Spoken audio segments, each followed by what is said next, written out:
10th class के जितने भी स्टूडेंट हैं इस वीडियो को ज़रूर देखें। इस वीडियो में आपको इंग्लिश सब्जेक्ट का कंप्लीट सॉल्यूशन देखने को मिलेगा। यदि आपको और भी सब्जेक्ट की वीडियो देखनी है तो मेरे YouTube channel MS education TV के ऊपर जाके देख सकते हैं। यदि आपको PDF डाउनलोड करनी है तो इस कोने में आपको वेबसाइट का नाम दिख रहा होगा, इस वेबसाइट से जाके आप डाउनलोड कर सकते हैं। सबसे पहले देखिए section A reading skills. First question, read the given passage carefully and answer the questions that follow.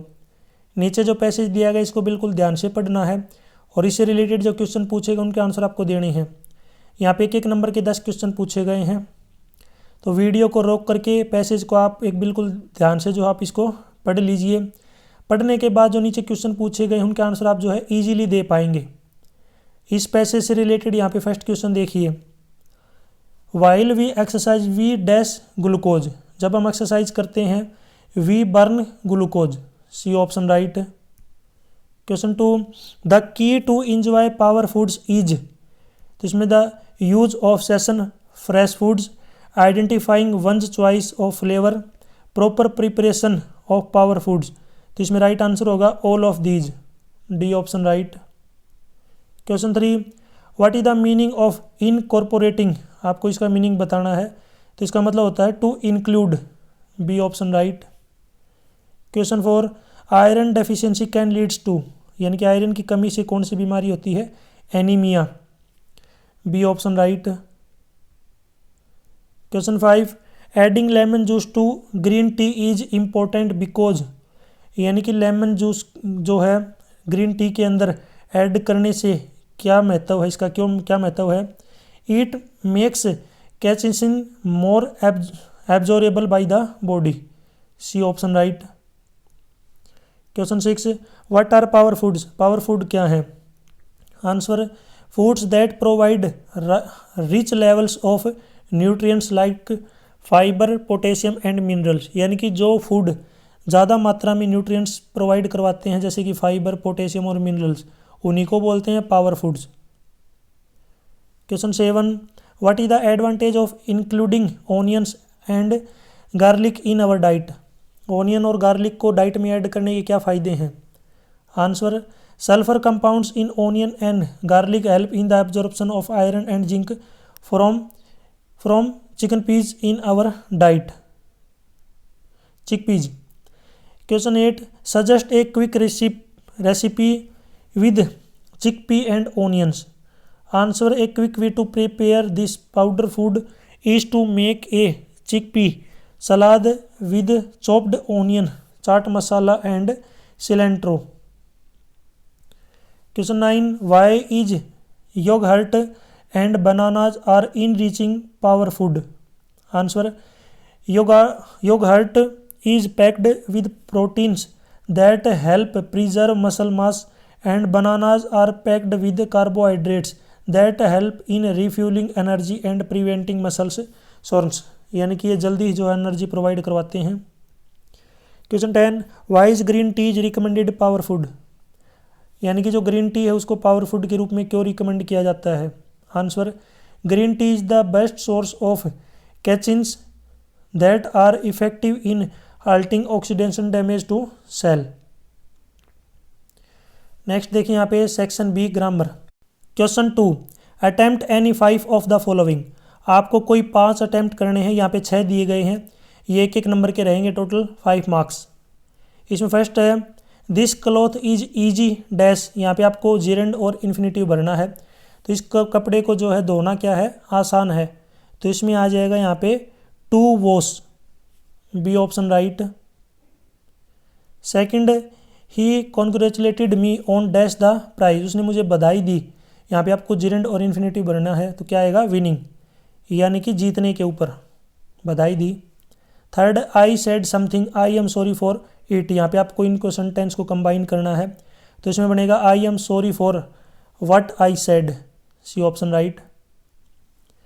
Fourth, he will improve this is our hope, वह इम्प्रूव करेगा यह हमारी उम्मीद है, यहाँ पे भी आपको सेंटेंस को कंबाइन करना है, तो इसमें बनेगा we hope that he will improve, D option right. 5 का tell me what the problem it is, identify करना, इसमें कौन सा क्लोज है, तो इसमें नाउन क्लोज है, C option right. 6th the lady who is wearing a red hat is her mother. इसमें आपको आइडेंटिफाई करना है क्लोज, कौन सा क्लोज है। यहाँ पे आपको इसको जो नीचे अंडरलाइन किया गया है, इसके अंदर यहाँ पे है adjective clause, B option. Next section C writing skills है। इसमें थर्ड क्वेश्चन है, ये आप टॉपिक पढ़ सकते हैं, इसमें आपको रिपोर्ट लिखनी है। इसी के ओर में यहाँ पे आपको चीटिंग इन एग्जामिनेशन के ऊपर पैराग्राफ लिखना है। 5 नंबर का रहेगा। ये डू सेल्फ यानी कि आप खुद कर सकते हैं। बाकी मेरी जो वेबसाइट है जिसका लिंक आपको इसी वीडियो के डिस्क्रिप्शन में मिल जाएगा, वहाँ पे जाके आप जो इसको पढ़ सकते हैं खुद। नेक्स्ट सेक्शन डी लिटरेचर यानी कि बुक के जो क्वेश्चन हैं, बुक से रिलेटेड जो चीज़ें हैं वो स्टार्ट हो गई हैं। Fourth question, read the following passage और stanza carefully and answer the question that will follow given below.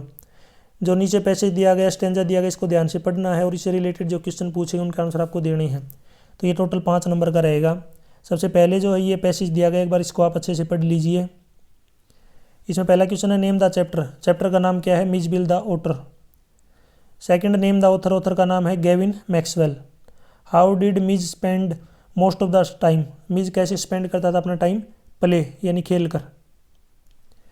Fourth question, what did the otter do to a rubber ball, क्या करता था, he threw it with a powerful flick of neck, यानी कि जोर से उसको जो है पहले उसको फेंकता था, फिर उसको पावरफुल जो है फ्लिक करता था गर्दन से। Fifth, what is the real play of an otter, otter का रियल प्ले क्या था, lie on his back and juggles with small objects between his paws, यानी कि जब लेट जाता था बैक साइड से और जो जगलिंग करता था छोटे छोटे ऑब्जेक्ट को अपने पाव की सहायता से। इसी के ओर में यहाँ पे एक और स्टेंजा दिया गया, ऊपर पैसेज था, ये नीचे स्टेंजा है, इसको आपको पढ़ना है, ये पोइम से लिया गया है।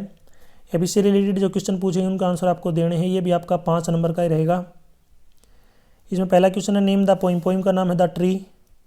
नेम द पोइट, पोइट का नाम है एड्रिन रिच। नेक्स्ट है what is happening to the glass, glass के साथ क्या हुआ, द ग्लास इज ब्रेकिंग, टूट गया।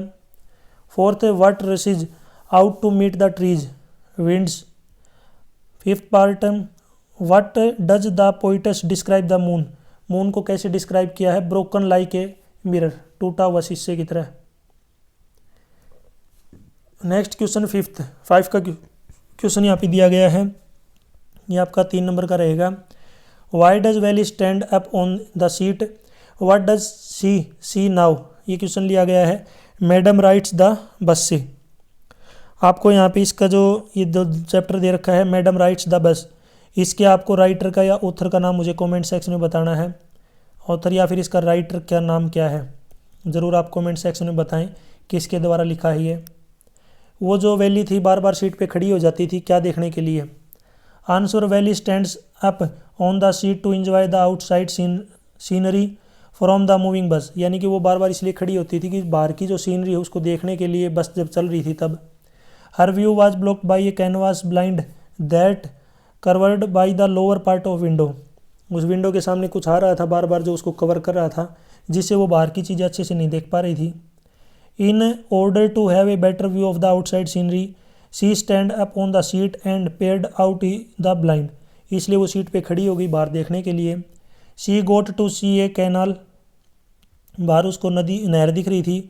Palm trees, grass land, mountains, green field and sky.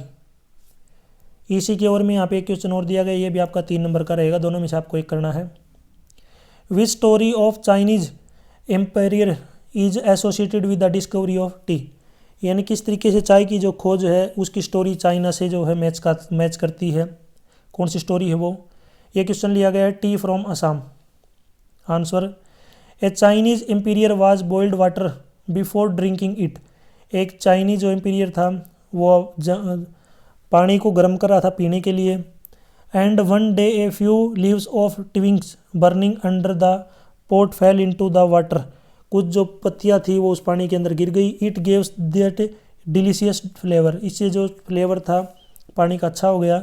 These were said to be tea leaves and thus how according to the Chinese legends tea was discovered, इस तरीके से जो है ये story बनी हुई है किस तरीके से चाय की खोज हुई थी। नेक्स्ट क्वेश्चन 6 वाला क्वेश्चन देखिए। What was the importance of baker in the village, village के अंदर बेकर की क्या इंपॉर्टेंस है what kind of dresses did he wear, किस टाइप की वो ड्रेस पहनते हैं। ये 6 नंबर का रहेगा। ये क्वेश्चन लिया गया है ए बेकर फ्रॉम द गोवा। तो इसका आंसर है the village baker was specially important for all occasion. गाँव के जो बेकर हैं वो ओकेजन के ऊपर जो है बहुत ज़्यादा इम्पोर्टेंट होते हैं। The villagers were much fond of sweet bread known as bol. Marriage gifts were meaningless without these sweet breads, यानी कि वहाँ पे जो मिठाई जो थी उसको बोलते थे बोल, वो बनाते थे। मिठाई के बिना जो भी गिफ्ट देते थे वो मीनिंगलेस थे। Sandwiches cakes and bolinhas has were a must for Christmas as well as other festivals. These were made with bread, thus the presence of a baker furnace was very essential in each village। उनकी जो ये मिठाई थी हर festival के अंदर जो है बनाई जाती थी, जो कि ब्रेड से बनती थी, इसलिए वहाँ पे बेकर्स का जो है प्रेजेंस होना बहुत ज़रूरी था। द बेकर और द ब्रेड सेलर वोर ए स्पेशल पिकुलर ड्रेस, वो वहाँ पर जो है अलग टाइप की एक ड्रेस पहनते थे। इस ड्रेस का नाम था kabai. It was a single piece long frock, ये पूरा एक लंबा फ्रॉक था, एक ही सिंगल पीस था वो ऊपर से नीचे तक। It reach down to the knee, ये घुटनों तक जाता था। During the narrator's childhood baker wore the trousers which were shorter than half length and longer than half pants, यानी कि जब नरेटर का जो टाइम था बचपन में, वो बेकर जो है ट्राउज़र पहनते थे। वो क्या था, जो फुल लेंथ से तो छोटा था लेकिन आधे से ज़्यादा था। Even today if someone wears a half pant he is said to be dressed like a pedder। इसी की ओर में यहाँ पे एक क्वेश्चन और दिया गया है कि what kind of life did Matilda and her husband live after the loss of diamond necklace। Matilda और उसके जो हस्बैंड थे वो किस टाइप की ज़िंदगी जीने लग गए थे जब उनका नेकलेस जो है उनके द्वारा डायमंड नेकलेस गुम हो गया। ये क्वेश्चन लिया गया द नेकलेस से। इसका आपको मुझे कमेंट सेक्शन में बताना है इसके राइटर का नाम क्या है। राइटर का नाम जरूर कमेंट सेक्शन में बताएं। Answer, after the loss of diamond necklace the necklace Matilda and her husband were force to live a life of poverty. Diamond necklace खोने के बाद मटिल्डा और उसके हस्बैंड जो है मजबूरी हो गई उनको गरीबी में रहने की। They had to replace the necklace by taking out a loan which is called them to struggle financially for year. उन्होंने जो है लोन लेके एक नेकलेस लिया और फिर उसका लोन चुकाने के लिए उनको जो है फाइनेंशली स्ट्रगल करनी पड़ी कई साल तक। They moved into a smaller apartment, वो बड़े घर से छोटे अपार्टमेंट में चले गए। फायर्ड देयर मेड, और जो काम करने वाले थे उसको निकाल दिया। And sold their possessions to pay off their debit. उन्होंने अपनी चीज़ें, घर की जो चीज़ें वो बेच दी। Matilda had to work hard and do her own house work, बहुत ज़्यादा वो मेहनत करने लगी। Which was something she was not accustomed to. They lived a frugal life and Matilda aged premature during to the stress and struggle they faced. जल्दी जो वो stress के कारण उसका जो फेस है वो बूढ़े टाइप का हो गया, यानी कि उसका डार्क जो है फेस हो गया एक तरीके से, जल्दी वो बूढ़ी दिखने लग गई थी। 7th question, what is the central idea of poem. जहाँ पोइम है फोग, इसका आपको सेंट्रल आइडिया लिखना है, ये 3 नंबर का रहेगा। Answer, in the poem fog the poet use an interesting metaphor to describe the element of nature. Fog जो पोइम है उसके अंदर पोइट ने यहाँ पे एक स्पेशल जो यहाँ पे इंटरेस्टिंग मेटाफर जो है यहाँ पे डिस्क्राइब किया है। He indirectly compare fog to a cat by presenting the idea that the moments of fog are much like that of a cat. यहाँ पे बताया कि जो फोग है वो एक तरीके से कैट के साथ उसको कंपेयर किया, वो कैट जैसे ही मूवमेंट करती है। The fog come slightly like a cat on its little feet without making and noise. जैसे बिल्ली धीरे से आती है बिना आवाज़ के, उसी प्रकार फोग जो है वो भी बिना आवाज़ के सेट हो जाती है, पेड़ के ऊपर जम जाती है। आपको यहाँ पे फोग के पोइट का नाम कमेंट सेक्शन में बताना है। ये मैं इसलिए पूछ रहा हूँ ताकि मुझे पता चले आप बिल्कुल जो है आपको पोइट के राइटर के नाम याद है या नहीं है। और ये इंपॉर्टेंट चीज़ें हैं, आपको पोइट और जो राइटर इनके नाम आपको पता होने चाहिए। एग्जाम में कम से कम 2 नंबर या 3 नंबर के ज़रूर आते हैं। नेक्स्ट इसी के ओर में एक और पार्ट है, एक और क्वेश्चन है sorry. What is the theme of the poem. जो पोइम है द ट्रीज, इसका आपको थीम बताना है। ये भी आपका जो है 3 नंबर का रहेगा। दोनों में से जो भी आपको ठीक लगे वो आप कर सकते हैं। दूसरा है आंसर है इसका और बड़ा, the theme of the poem is disappearance of trees. The poem also brings out the idea of conflict between man and nature. Man is doing more and more harm to nature. यहाँ पे poem के अंदर क्या है, जो लोग हैं वो ज़्यादा से ज़्यादा जो है नेचर को नुकसान पहुँचा रहे हैं। नेचर इज़ गेटिंग एंग्री, जो नेचर है ये गुस्सा हो रहा है। Man's existence on the planet is danger. जो लोग यहाँ पे रह रहे हैं वो खतरे में हैं। Thus it becomes the foremost duty of every citizen to work for the protection of the environment. यहाँ पे जितने भी लोग रहते हैं उन सभी की जो ड्यूटी यही है कि इन्वायरमेंट को बचाना। Question 8, which book did Ebright's mother give. किस टाइप की बुक जो है एब्राइट्स की माता ने दी थी। How did this book change his life. किस प्रकार उस बुक ने जो है उसकी ज़िंदगी को बदल दिया। ये क्वेश्चन लिया गया था making of a scientist, 3 number का क्वेश्चन है ये। Answer, one day Ebright's mother gave him a children's book. बच्चों वाली किताब दी। That book was the travels of monarch X. It describe how monarch butterflies migrate to Central America. The book fascinated him. The book stimulated his interest in butterflies. He devoted his time to the study of butterflies and won many prizes.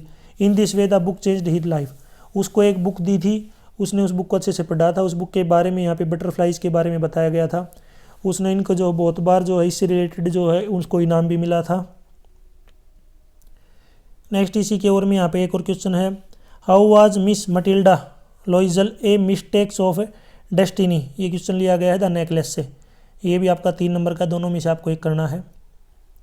Answer, Miss Matilda Loisel was very charming and pretty. Matilda जो थी बहुत ज़्यादा charming और pretty सुंदर थी।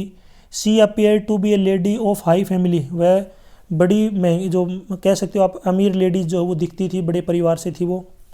But she was born in a family of clerk. ठीक है, यानी कि अपीयर्ड वो दिखना चाहती थी परिवार में, लेकिन वो एक नॉर्मल फैमिली में जो पैदा हो गई। She were parents did not have much money. उनके पास ज़्यादा पैसे नहीं थे। सी वर्ड मैरिड टू ए कलरक, और वो कलरक से उसकी शादी हो गई। But her thoughts were high, but उसके जो विचार थे वो हाई रहे। She wanted to enjoy the luxurious life, so the writer say that she was a mistake of destiny. वो जो है एक लग्जरी लाइफ जीना चाहती थी, यानी कि वो सुंदर थी, वो ऐसा दिखती थी कि वो एक बड़ी फैमिली से है, लेकिन वो एक नॉर्मल से घर में पैदा हो गई और उसकी जो शादी है वो भी एक कलरक से हो गई। यहाँ तक वीडियो अपनी कंप्लीट हो चुकी है। वीडियो अच्छी लगी तो उसको लाइक करें, अपने दोस्तों के साथ जरूर शेयर करें। मैंने लगभग सभी सब्जेक्ट की और क्लासिक की वीडियो जो है मेरे YouTube channel MS education TV के ऊपर अपलोड कर रखी है। यदि आपको क्लास वाइज वीडियो देखनी है तो आपको मेरे यूट्यूब चैनल के ऊपर जाना है। वहाँ पे आपको एक प्लेलिस्ट का ऑप्शन मिलेगा। प्लेलिस्ट के आगे आपको क्लास मिल जाएंगी, आपको कौन सी क्लास की देखनी है। जैसे यहाँ पे क्लास 10 है तो आप 10th क्लास की देखना चाहते हैं, आपके भाई बहन कोई और भी अलग अदर क्लास के हैं तो वहाँ से आप देख सकते हैं। उनको शेयर भी आप ज़रूर करें। यदि आपको PDF डाउनलोड करनी है तो इसी वीडियो के डिस्क्रिप्शन में आपको वेबसाइट का लिंक मिल जाएगा, वहाँ से आप इसको डाउनलोड कर सकते हैं। Thanks for watching.